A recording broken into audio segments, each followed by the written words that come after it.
Hello and welcome to Rajya Sabha Television. You're watching The Big Picture with me, Frank Pereira.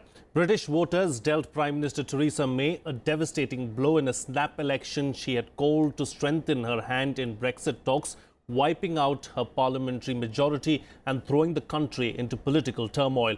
With no clear winner emerging from Thursday's election, a wounded May signaled she would fight on.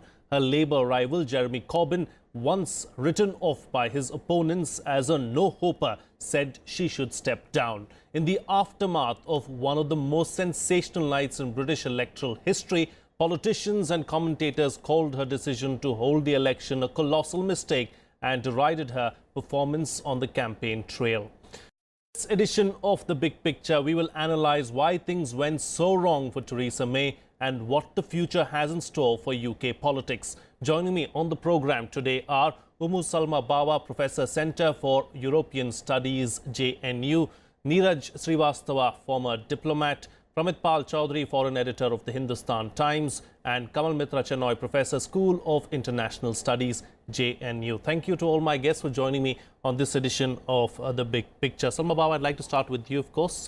What are the factors that influence these polls, do you think? I think the biggest factor is Brexit. She wanted to strengthen her hands after, Cameroon, took Britain into elections. And so within a year, it was that majority she wanted to shore it up, went to polls, very suicidal, because it now means that she's on an extremely sticky wicket. I think there was, a turning around in terms of voter sentiment, in terms of how the Brexit was last year, June 23rd, precisely when, the people went to vote in Britain not knowing what they were voting for. And you could ask then this year, what was it? In some ways, the triumph of Labour is also about resetting the agenda in terms of what the Brexit negotiation will take Britain ahead in the coming exactly 10 days from now. On June 19th, the negotiations are supposed to open. So on a sticky wicket, we don't know what's coming. I think everybody is waiting and watching in the next hours as it plays out. Ambassador, she took a major gamble and she lost. Political commentators have said that it's a blunder, it is a mistake of magnanimous proportions. Would you agree with that? The point is that when she decided to call these elections, at that point the opinion polls were showing a 20-point lead for Conservatives over the Labour Party. So at that time she probably went by those polls. But this lead progressively got reduced, and with the result that according to the latest polls, the lead was reduced to 3 points or 5 points, something like that. So yeah, I mean, you can fault her and you can also excuse her depending on where you stand. Had she known that the lead was so narrow, I'm sure she wouldn't have called the polls. But she seemed to be overconfident. And I think it's risky and dangerous to be overconfident in politics. We have seen it in India itself happen, in some elections where the party thought that we'll win, hands down, and they were wiped out. So it was bad judgment, actually. Was it also a case of the voter generally being fatigued with so many polls, year in and year out? 2014, the Scottish referendum; 2015, a general election; 2016, an election on, whether to stay in the EU or not; and then 2017, you have another election. I mean, at some point in time, there's going to be voter fatigue. Sure, there will be voter fatigue, and you might have another election not far from this, because this is not a stable picture. Right now, she may cobble, a kind of government with the outside support of the Democratic Unionist Party. But that will be an unstable government because it will be a minority government. Also, the Conservative Party and the Democratic Unionist Party, they don't agree on all points. There are some points of difference, including regarding Brexit. The DUP, they want a soft Brexit. Theresa May wants a hard Brexit. So this government itself is an unstable government. Sure. And it may not complete its whole term. It's quite possible. Fair enough.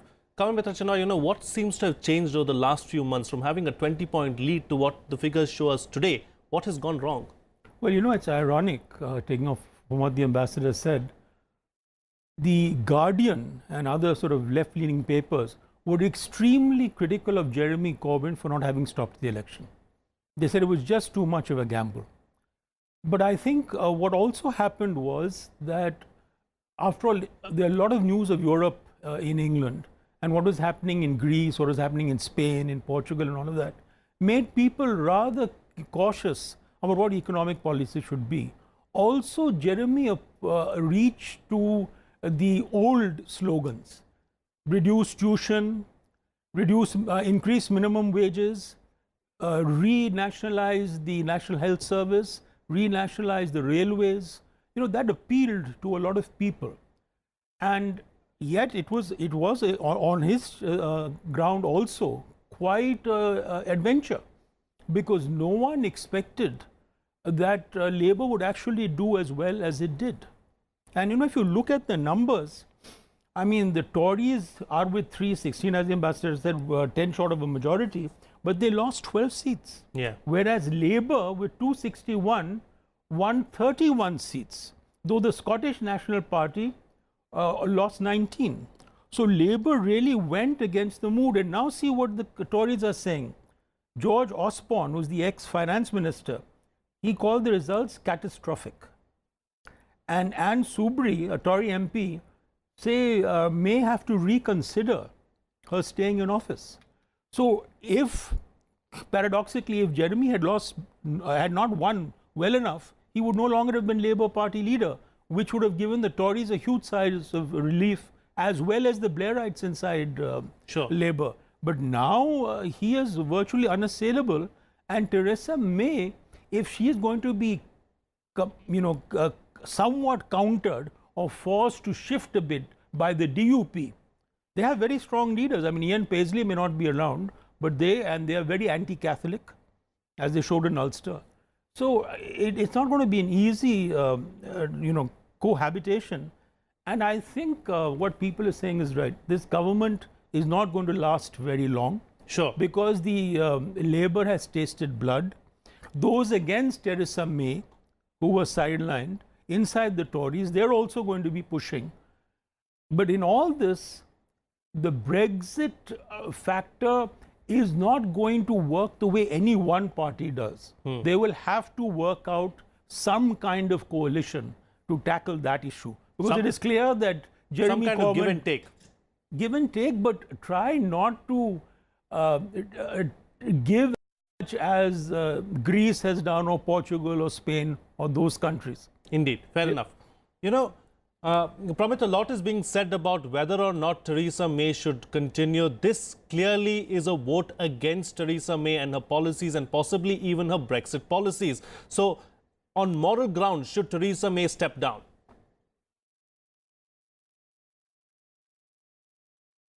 I think anyway she's going to face a challenge because she took a gamble which the vast bulk of the parliamentary party of the Tory party, if they'd been consulted, would have opposed. She, I gather, consulted only a very small group of advisors in making this decision. And yes, she therefore held responsibility. And second, there seems to be a fairly strong of opposition to the idea of a hard Brexit policy. Though you have a spectrum of positions, the Liberal Democrats, the Labour, possibly even the Democratic Unionists, all have a slightly different version of Brexit in mind. So yes, there's clearly an evidence that her hard Brexit policy did not go down as well as she seems to have hoped. And then finally, I think there seems to be a fairly strong evidence that she has a leadership problem. Britain faced two base crises in this election campaign. One was the Brexit negotiations, and the other one was terrorism. There were 3 terrorist attacks during the election, in the run-up and during the election campaign itself. The first major such attacks since 2005. And you would have expected that a Tory, this is the party of national security, Corbyn has no standing or has no credibility on national security issues. And she was a former Home Secretary. We would have expected that she would have cashed in on this, and she couldn't. She was didn't damage her in the polls, but curiously enough, she wasn't able to come out with a sense She didn't win over any extra voters on the security platform. And finally, her own campaign was quite dull. She refused to debate with Corbyn. And in the one interview that she gave, it cost her 3 to 4 percentage points in her polls, indicating that her answers were quite dull and poor. So as a consequence, yes, I think she can't really continue to rule her party or lead her party with credibility. And I would expect sometime later this year or early next year, not immediately, there will be a serious leadership challenge within the party on this issue. And this will be particularly true if the Brexit negotiations, as I expect them to, become extremely difficult, because the European Union and Germany in particular are very determined that Britain must be punished for its decision to leave the European Union. Sure. You know, I'm going to go back to a point that Kamal Mitra Chinoy was making earlier, Salma Bawa. You know, do you believe that the circumstances in Europe, you know, considering what has happened in France, Spain, Portugal and elsewhere, do you believe that all those factors had a bearing on the UK polls? I think, you know, there was a big mood build up in politics from January this year about whether European politics is moving extremely far right of the center. And concern was building right across through Netherlands, you know, and then you had France. And then, of course, September is the elections in Germany. And then there was some kind of a course correction has been seen. And of course, those do cast a long shadow, because it meant that across Europe, you've seen a vote for the European Union, not a vote away from the European Union. So it means that, yes, the mood in the European Union or rest of the 27 is definitely that we want to, you know, go through Article 50, this negotiations with Britain in a systematic manner. But Britain should also realize that, you know, you don't leave a prestigious membership and then negotiate your terms at, you know, how you will get it. But there are also extreme other major concerns on both sides. There are more than 3 million, you know, so-called EU nationals working in UK, and there are more than a million plus British citizens working in EU. So, you know, there's also this give and take about rights, about who gets to do what, you know, issues which impact family, your mobility and all of it. And of course, in all of this, you know, the elections, it's also about the economy at the end of the day. And London's own very cherished position as being the financial capital. All of that stands a big question mark now. You know, I mean, everybody here has pointed out two leadership. So it's leadership within. At the end of the day, if there was a winner in all of this, it's about democracy. It's that if you read the mood of the people wrong, then the people will really vote and tell you that, you know, why you can't jeopardize everything that they stand for. So I think it's a big course correction in UK politics. The Labour was almost, as Kamal was pointing out, almost written off, and they're back with a bang. And for the Tories, it's a point of reflection. But how do they head into the political storm brewing ahead in terms of negotiating what would be good for Britain? Scotland has again, you know, there's going to be some kinds of reconciling with the outcome. But also the fact that instead of getting a majority to negotiate an outcome, a coalition is the saddest way in which you negotiate in politics, because it means you come down to a common minimum denominator.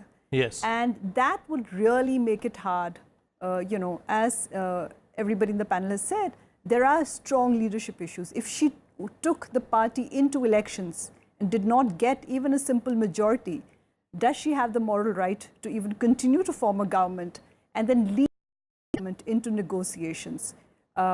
So it is something where I think everybody in Britain, within and outside, are asking that, you know, how will Britain get out of this situation? Will the Queen really agree to this? Does she have choices? Or will it be, you know, the others are going to wait and watch and see? But definitely, all of this is going to have an impact on other election agendas. Sure. Indeed. You know, as far as Brexit is concerned, Kamal Mitra Chinoy, you know, do you believe that Europe is now going to come back to the negotiating table and maybe try and negotiate some kind of, or broker another kind of a deal as far as Britain entering the EU is concerned? Or do you think that that chapter is closed now? No, I think they would like England back. But the problem is that terms are going to be stiff. I mean, even Germany, for example, because of Angela Merkel's, you know, almost slogan, what she promised, that we'll take 1 million refugees. really boomeranged. And so there is this combination of austerity plus immigration in large parts of Europe, which is going to make their governments more stiff. If you remember when this first package came for Greece, one of the conditions was that there will be no political interference in the economic structures and functioning. So these are hard conditions. And as Mumu has also said, I mean, England is going into discussions with a divided house on a weak wicket.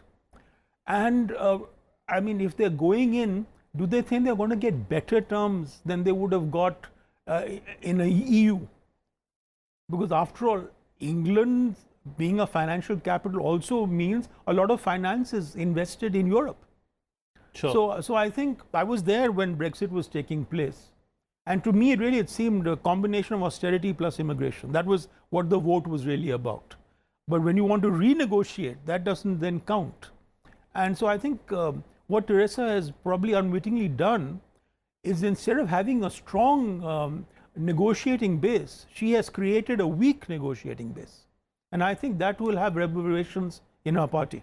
Fair, sure. I mean, I think that's very well summed up as far as Brexit and what's going to happen with that is concerned. But Ambassador, I want to talk to you about what this means for India, really. Is it going to change anything? Are these polls going to, change the way India deals with the UK? How is that going to take place? I really don't think that is going to have much effect on relations with India. For one thing, I mean, the Conservative Party will still be there. Theresa May, to begin with, will still be the Prime Minister. We don't know what will happen after a couple of years. Something she may change. And there is, I think, a general consensus in the UK about relations with India. There are no very divisive issues on which there is great difference of opinion or approach. So I think as far as relations with India are concerned, I don't see much change in that happening. Sure. Pramit, as far as Jeremy Corbyn is concerned, do you believe that he has an outside chance of forming the government, really, or do you think that that door is closed for him? Well, nothing is nowadays, as Harold Wilson said, a week is a long time in politics. The Tory position remains still relatively strong. They're not.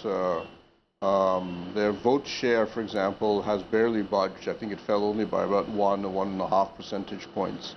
I think the real issue for Corbyn is that, as has been mentioned earlier, his leadership of the Labour Party is now unquestioned, and he will almost certainly lead the party into the next general election.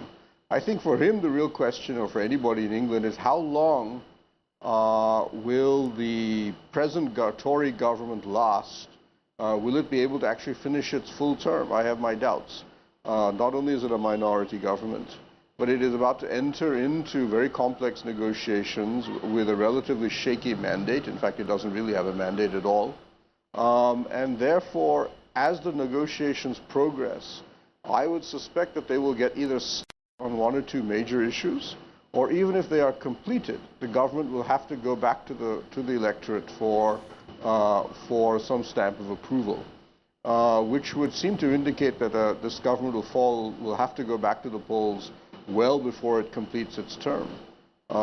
It was just the build-up to the Brexit negotiations led May to decide to hold this election 3 years before her government actually finished its term. So I would suspect that this is not a government that will necessarily last more than maybe 1 or 2 years.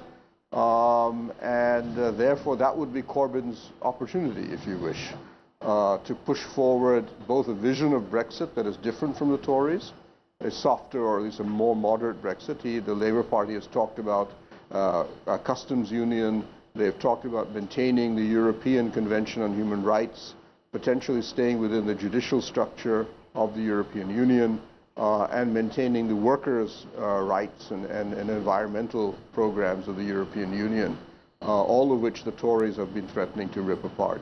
So that would allow him to potentially become a prime minister if that has more resonance with the average English voter 1 year or 2 years, maybe even 3 years down the line. Sure, indeed. You know, it's that time of the show now where I get closing, concluding remarks from all my guests. What next, Momo? Two things. I think leadership is going to be extremely critical both for all the political parties and for UK in particular. You know, Corbyn himself has been extremely critical of the EU and the Brexit. So will he moderate his own position in terms of trying to see that those who have shifted to his side, especially we're looking at an age group of 18 to 24, he'll have to keep the momentum going.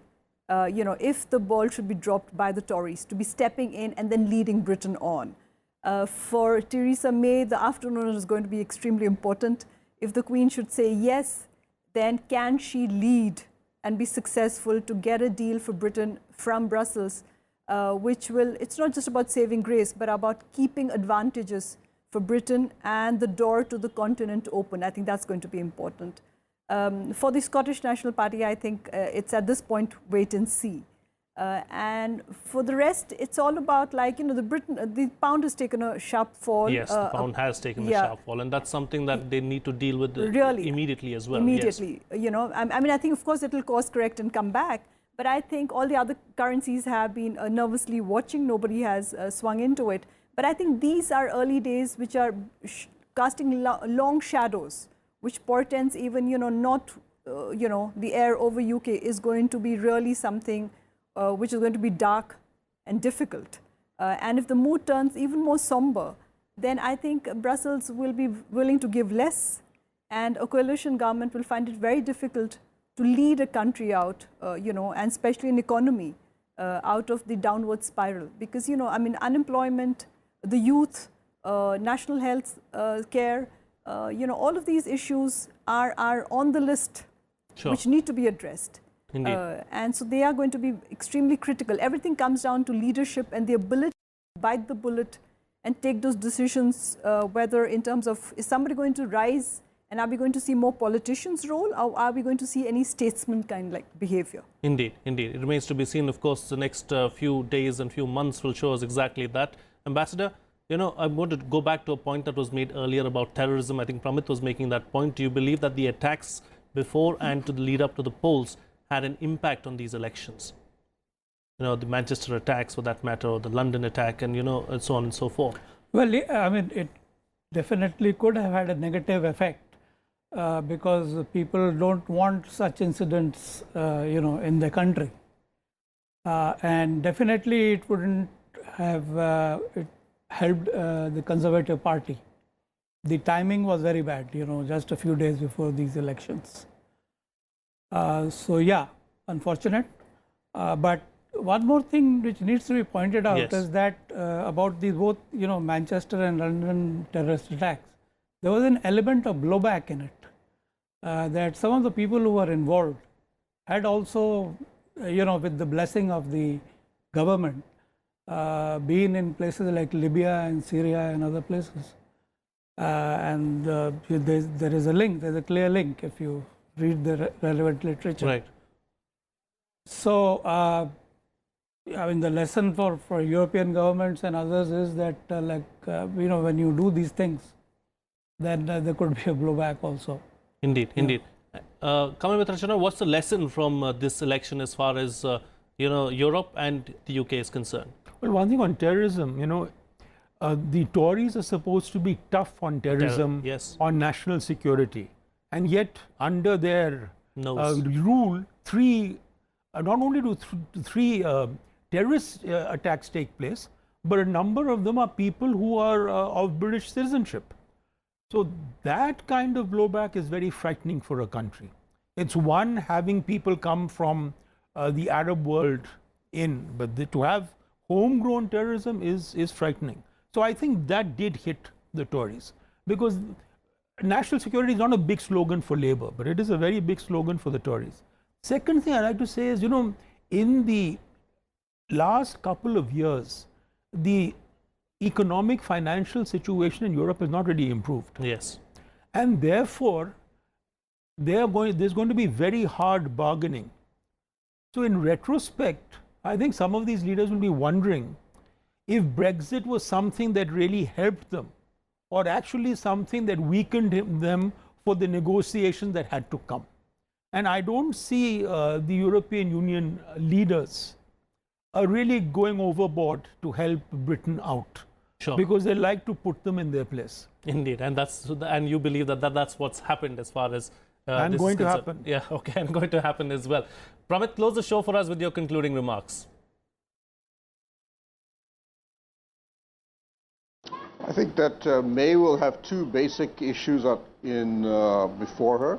One, she has to come to an agreement with the Democratic Unionists as to what her EU policy is going to be. Because keep in mind, the Unionists themselves have a problem, which is that they want to have a soft border with Ireland, EU member. And so they will not necessarily like the idea of a complete break-off of the immigration or mobility agreements with the European Union. Second, then will be the question of her then developing a policy that she'll be able to persuade the European Union to accept. And then finally, as I mentioned, the terrorism issue, she has talked about ripping apart understandings on human rights. And I think one of the areas the Tories are clearly moving towards, and it'll be curious to see how well they can get this accomplished, will be the issue of preventive detention. That there has really been an outcry that too many of the attackers in all these terrorist attacks are already on police watch lists. But because they have not actually committed a crime, there is nothing that the judicial system can do about it. So there clearly is going to be a move to try and do some sort of detention just on the basis of profiling rather than actual criminal acts. And I think all those three fronts would be all of them would be a major challenge for any prime minister, and they would be particularly difficult for May after this election.